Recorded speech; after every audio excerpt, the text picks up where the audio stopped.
চৌধুরী বাড়িরই তৈরি যে লাল সুরকি ঢালা চওড়া রাস্তাটা চৌধুরী বাড়ির বিরাট পাল্লাওয়ালা গেট থেকে বের হয়ে ২০ পা মাত্র এগিয়ে শহরের বড় সড়কটার সঙ্গে মিশে গিয়ে হারিয়ে গিয়েছে, সেই সড়কটার দিকেই চেয়ে আমরা বাড়ির সব কয়টি ছেলে মেয়ে অধীর সতৃষ্ণ দৃষ্টিতে বারবার তাকিয়ে দেখছিলাম।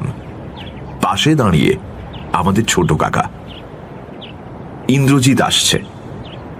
গত ৪-৫ দিন থেকেই ছোট কাকার মুখে শুনে আসছি ইন্দ্রজিৎ আসছে।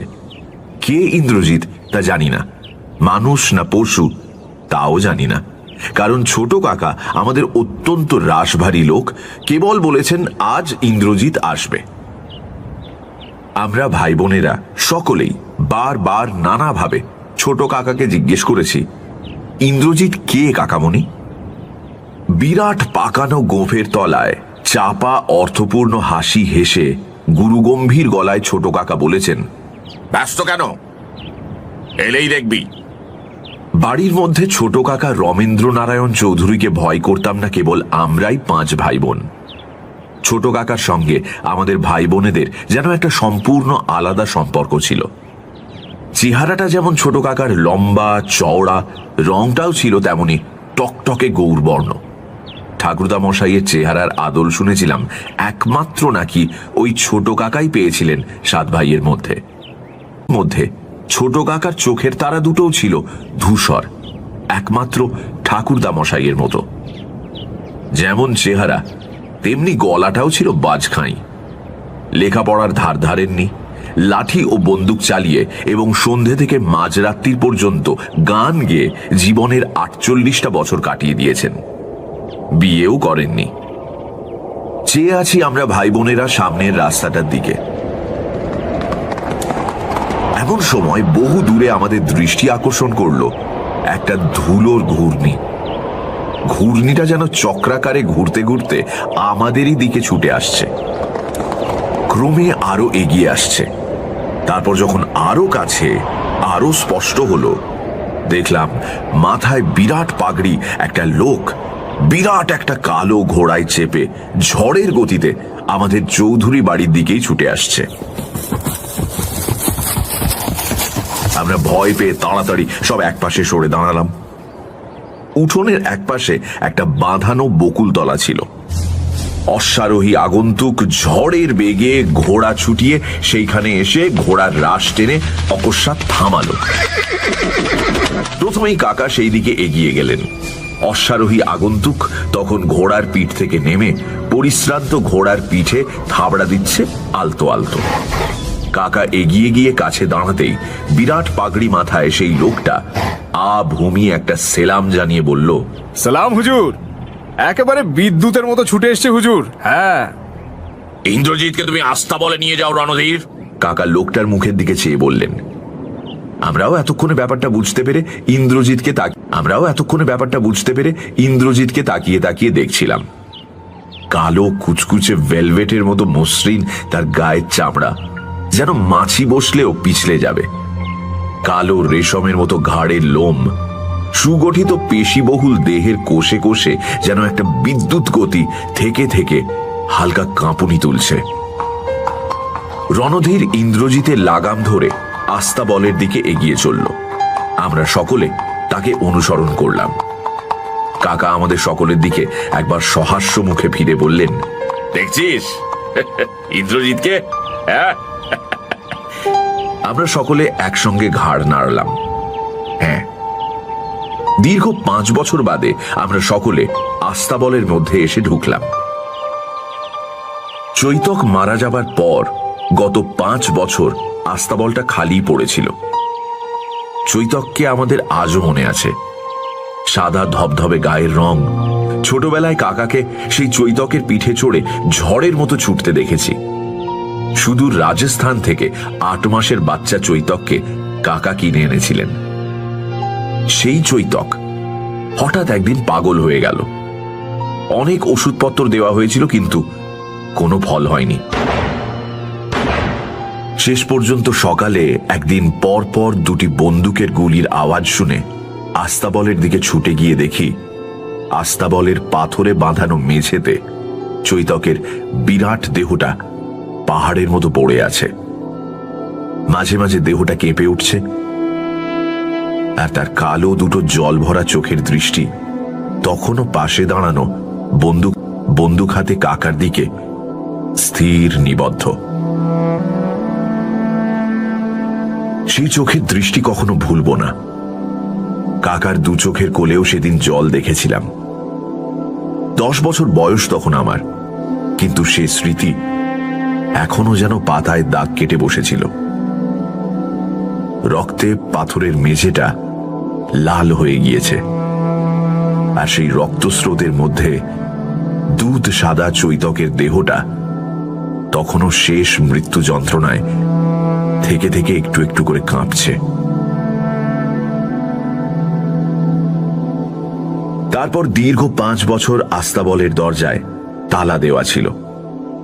আজ আবার সেই তালা খুলে চাকর ঝুমরু আস্তাবল পরিষ্কার করেছে ইন্দ্রজিতের অভ্যর্থনায়। হঠাৎ একটা চিহি চিহি আওয়াজে সচকিত হয়ে আমরা সামনের দিকে তাকালাম। ইন্দ্রজিৎ কিছুতেই আস্তাবলের মধ্যে ঢুকবে না। রণধীর যত তাকে লাগাম টেনে ভেতরে নেবার চেষ্টা করছে, ইন্দ্রজিৎ ততই গা ঝেড়ে লোম তুলে প্রতিবাদ জানাচ্ছে। কাকা জিজ্ঞেস করলেন, কি হলো রণধীর, কি হয়েছে? চল হুজুর, ভেতরেও ঢুকতে ভেতরেও ঢুকতে চাইছে না হুজুর, বলল রণধীর। অবশেষে অনেক পরিশ্রম ও ঠেলাঠেলির পর ইন্দ্রজিৎকে ভেতরে ঢোকানো হলো। আসল ব্যাপার শুরু হলো অবশ্য সেদিন মাঝরাত্রির থেকে। বাইরের ঘরে আমি ছোট কাকার সঙ্গে এক বিছানায় শুতাম। মাঝরাত্রিরে একটা চেঁচামেচিতে ঘুমটা ভেঙে গেল। চেয়ে দেখি ঘরের মধ্যে দাঁড়িয়ে হাঁপাচ্ছে রণধীর। আমি সচক্ষে দেখেছি হুজুর। কি বলছিস তুই? হ্যাঁ হুজুর, ইন্দ্রের পাশে সাদা ধবধবে আরেকটা ঘোড়া দাঁড়িয়ে আছে, আর সেই সাদা ঘোড়াটা কেবলই ইন্দ্রকে ঢু মারছে। এই বেটা, তুই নিশ্চয়ই গাঁজা খেয়েছিস। না হুজুর, না না না, আমি মা কালীর দিব্যি বলছি, নেশা আমি করিনি হুজুর। শেষ পর্যন্ত ইন্দ্রজিৎকে কিছুতেই ভেতরে রাখতে না পেরে বকুলতলায় এনে বেঁধে রেখেছি, তারপর আপনার কাছে ছুটে এসেছি হুজুর। কাকা বিছানা ছেড়ে উঠে দাঁড়ালেন। আমিও কাকার সঙ্গে সঙ্গে চললাম। চল চল চল। ত্রয়োদশীর ক্ষীণ চাঁদের আলোয় সমস্ত বিশ্ব চরাচর যেন গা এলিয়ে দিয়েছে। লোকটা সত্যি সত্যি নেশা করেছে, এবং নেশার ঝোঁকেই মাঝরাত্রিরে এসে আবোল তাবোল বকছে, এই ধারণা নিয়েই কাকা ও আমি ঘর থেকে বের হয়ে লোকটার পিছু পিছু আস্তাবলের দিকে এগোলাম। মুহূর্তের জন্য আমাদের অন্য কিছু মনে হয়নি, আর অন্যরকম কিছু মনে হবার কোনো কারণও ছিল না। কিন্তু বিস্ময়ে যেন একেবারে থ বনে গেলাম আস্তাবলের সামনে গিয়ে দাঁড়াতেই। আমার সঙ্গে সঙ্গে কাকাও হঠাৎ দাঁড়িয়ে গিয়েছিলেন। ছোট ছোট চৌকো পাথর দিয়ে বাঁধানো মেঝে মাঝারি আকারের ঘরটা। পশ্চিমের জানালা দিয়ে ঘরের মধ্যে খানিকটা চাঁদের আলো এসে পড়েছে। সেই আবছা আলো ছায়ায় স্পষ্ট দেখলাম একটা ধবধবে সাদা ঘোড়া আস্তাবলের মধ্যে দাঁড়িয়ে মাঝে মাঝে পাথরের মেঝেতে ঠোক্কর দিয়ে পায়ের খুঁড়ে লোহার নালের শব্দ তুলছে। হঠাৎ সাদা ঘোড়াটি আমাদের দিকে তার লম্বা ঘাটটা ফিরিয়ে তাকালো, আর সঙ্গে সঙ্গে চোখে পড়ল তার কপালে একটা মস্ত বড় গর্ত, ও সেই গর্ত বেয়ে একটা কালো রক্তের ধারা নেমে এসেছে। কয়েকটা মুহূর্ত কারো কণ্ঠ দিয়ে যেন স্বর বের হয় না। যা চোখের সামনে স্পষ্ট দেখছি তা সত্যি নাকি মিথ্যে? স্বপ্ন না সদ্য ঘুম ভাঙা মস্তিষ্কের কোষে কোষে এক অবান্তর অবিশ্বাস্য অসম্ভব কল্পনা? চোখ রোগড়ে আবার ভালো করে তাকালাম। সে দৃশ্য তেমনি চোখে স্পষ্ট। হুজুর হুজুর হুজুর হুজুর, দেখছেন দেখছেন দেখছেন, ও দেখুন, ও দেখুন, ও দেখুন, ও দেখুন হুজুর হুজুর। রণধীরের ভীত শঙ্কিত চাপা কণ্ঠস্বরে দুজনেই যেন আমরা চমকে উঠি।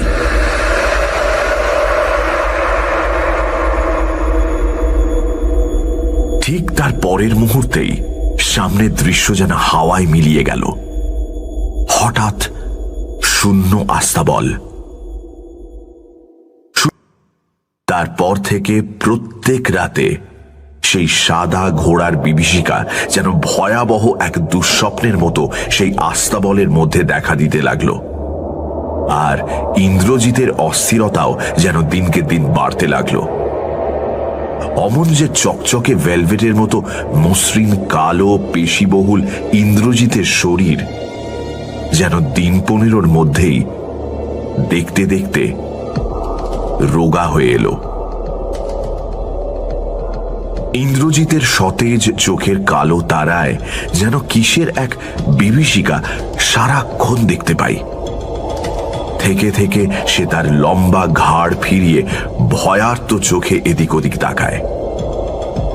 প্রত্যেক দিন কোনোদিন কাকা বা কোনোদিন আমি যখন তার পিঠে সওয়ার হয়ে ছুটছি, ছুটতে ছুটতে হঠাৎ সে থমকে দাঁড়িয়ে যায়। মনে হয় পাশে পাশে ইন্দ্রজিতের ছায়ার মতো বিরাট সাদা একটা ঘোড়া যেন গা ছুঁয়ে একেবারে ছুটে চলেছে। রণধীর শেষ পর্যন্ত চাকরিতে ইস্তফা দিয়েই পালালো। নতুন এক সহিস মহেন্দ্র এলো। সেও দিন 5 বাদে কাজ ছেড়ে পালিয়ে গেল। ইন্দ্রজিৎকে নাকি ভূতে পেয়েছে। সে ইন্দ্রজিতের রক্ষণাবেক্ষণ করতে পারবে না। আমাদেরও মনের মধ্যে যে একটা ভয় বাসা বাঁধেনি তা নয়, কিন্তু অসীম সাহসী কাকার মনে কোনো ভাবান্তর দেখা গেল না। ব্যাপারটা নিয়ে সমস্ত বাড়িতে একটা চাপা আতঙ্কের গুঞ্জন চলতে লাগলো, একটা ফিস ফিস কানাকানি।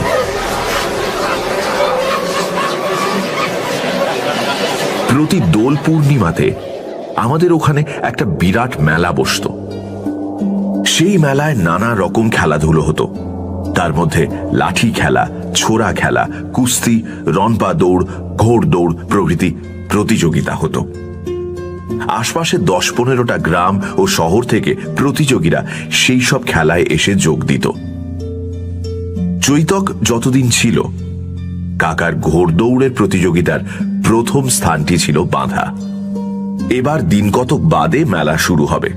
কাকা বললেন মেলাতে প্রতিযোগিতায় যোগ দেবেন ইন্দ্রজিতের পিঠে সওয়ার হয়ে। কথাটা শুনে আমার মনে কিন্তু ভয় জেগে ওঠে। কাকাকে বললামও সে কথা। শুনে হালকা হেসে কাকা বললেন, তুইও কি ভূতে বিশ্বাস করিস রানা? যত সব অন্ধ কুসংস্কার। কিন্তু কাকামণি, না রে, দেখবি এবার আবার প্রথম পুরস্কার নিয়ে আসবো ইন্দ্রজিতের পিঠে সওয়ার হয়ে। ইন্দ্রজিৎ। মেলার দিন দেখতে দেখতে এগিয়ে এলো। চাঁদের আলোয় রাতে খোলা ময়দানে 3 ক্রোশ ব্যাপী এক ঘোড় দৌড়ের প্রতিযোগিতা। ছোটখাটো সমস্ত খেলার পর সেই প্রতিযোগিতা শুরু হলো। 12 জন প্রতিযোগী যে যার প্রিয় ঘোড়ার পিঠে সওয়ার হয়ে সবার সামনে দাঁড়ালো। দীর্ঘ 5 বছর বাদে কাকা প্রতিযোগীদের মধ্যে যোগ দিয়েছেন বলে একটা সাড়া পড়ে গিয়েছিল। কারণ কাকা পরপর 6 বছর প্রথম স্থানটি অধিকার করেছিলেন। তারপর এক সময় শুরু হলো দৌড়।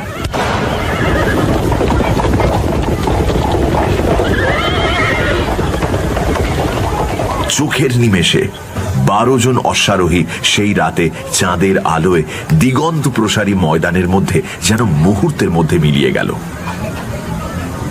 3 মাইল দূরে যে খরস্রোতা নদীটি আছে তার তীরে একটা বটগাছের ডালে 12টি লাল পতাকা বাঁধা আছে। তারই একটি ছিঁড়ে নিয়ে সবার আগে যে ফিরে আসতে পারবে সেই হবে শ্রেষ্ঠ সওয়ার। চাঁদের আলোয় আলোকিত ধুধু ময়দানের দিকে তীক্ষ্ণ আগ্রহের দৃষ্টি নিয়ে তাকিয়ে বসে আছি। কখন প্রতিযোগীরা একের পর এক ফিরে আসবে লাল পতাকা হাতে নিয়ে, সেই প্রতীক্ষায়। ক্রমে সবাই ফিরে এলেন না কেবল 2 জন, কাকা ও আরেকজন প্রতিযোগী রামশঙ্কর সেন। এরা দুজনেই ছিলেন প্রতিযোগীদের মধ্যে সেরা ঘোড়সওয়ার। গত 5 বছর কাকা প্রতিযোগিতায় যোগ না দেওয়ায় রামশঙ্কর সেনই প্রথম স্থান অধিকার করে আসছিলেন। শেষ পর্যন্ত ঘণ্টা 4 রামশঙ্কর সেন ও কাকার অপেক্ষা করার পর শেষ রাতে আমরা নদী তীরের দিকে অনুসন্ধানের জন্য চললাম। কেউ বলতে পারল না তাদের কথা।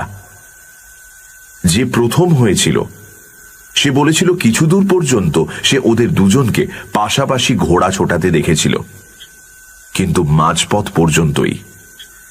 তারপর আর তাদের দুজনকে দেখতে পায়নি এবং ফেরার পথেও তাদের না দেখতে পেলেও অত কিছু ভাবেনি। আমরা সকলে নদী তীরে যখন গিয়ে পৌঁছলাম দেখি নদীর পাড় সোজা ঢালু হয়ে যেখানে চরে নেমে গিয়েছে সেই চরের মধ্যে একেবারে নদীর ধার ঘেঁষে একাকী দাঁড়িয়ে রয়েছেন রামশঙ্কর সেন। রামশঙ্করের ঘোড়াটাও আশপাশে কোথাও নেই। রামশঙ্কর সেন যা বললেন তার মানে দাঁড়ালো, মাঝপথে যাবার পর হঠাৎ তার নজরে পড়ে অগ্রবর্তী কালো ঘোড়ার পিঠে সওয়ার কাকার পাশাপাশি একটি তেজি সওয়ারহীন সাদা ঘোড়া যেন ঝড়ের বেগে ছুটে চলেছে। সে কি ছোটা, যেন ঝোড়ো হাওয়ার মতো একটি সাদা ও একটি কালো ঘোড়া পাশাপাশি ছুটে চলেছে। নদী তীরের বটগাছ বরাবর গিয়ে অগ্রবর্তী সেই সাদা ও কালো ঘোড়া দুটি না থেমে সোজা একসঙ্গে নদীর উঁচু পাড় থেকে নিচে জলের দিকে লাফিয়ে পড়ে অদৃশ্য হয়ে যায়। রামশঙ্করের নিজের ঘোড়াও যেন ঝড়ের গতিতে সেই দিকে ছুটে যায়। কোনো মতেই তিনি আর রাশ টেনে গতি কমাতে পারেন না। থাম থাম থাম থাম।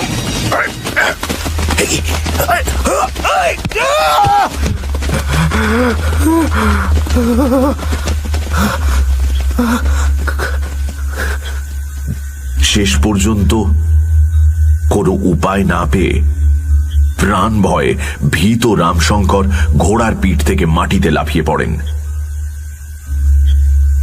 কিন্তু তারপরও তার ঘোড়াটা থামে না। একেবারে সোজা গিয়ে নদীর জলে সশব্দে ঝাঁপিয়ে পড়ে জলের মধ্যে অদৃশ্য হয়ে যায়।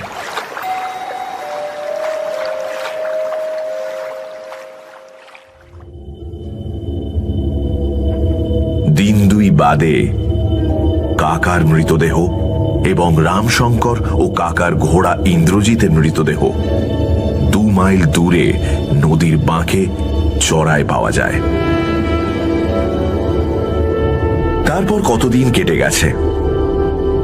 সেই ঘোড়ার আস্তাবল বদলে গেছে গ্যারেজে। ঘোড়ার জায়গা নিয়েছে একটা মোটর গাড়ি। শুধু কখনো কখনো মাঝরাতে দেখা যায় আবছা একটা সাদা আর একটা কালো ঘোড়া গ্যারেজের মধ্যে দাঁড়িয়ে আছে পাশাপাশি, আর পাথরের মেঝেতে পা ঠুকছে তারা।